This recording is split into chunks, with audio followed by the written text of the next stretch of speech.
কিশোরগঞ্জের হোসেনপুরে তরিকুল ইসলাম ইমনের হত্যার বিচারের দাবিতে মানববন্ধন অনুষ্ঠিত হয়েছে।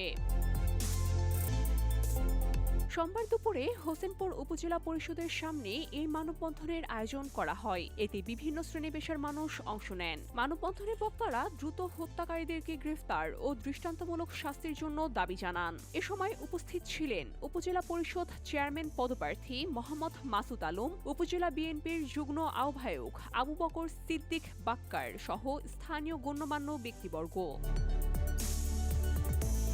উল্লেখ্য, গত 17 মার্চ ব্রহ্মপুত্র নদ থেকে অজ্ঞাত ব্যক্তির লাশ উদ্ধার করে পুলিশ। পরে সেটি শনাক্ত করা হয় হোসেনপুর সরকারি ডিগ্রি কলেজের দ্বিতীয় বর্ষের ছাত্র তরিকুল ইসলাম ইমনের মরদেহ হিসেবে। দ্রুত বিচার নিশ্চিত না হলে তারা আরও কঠোর কর্মসূচিতে যাওয়ার হুঁশিয়ারি দেন। VOD Bangla news desk.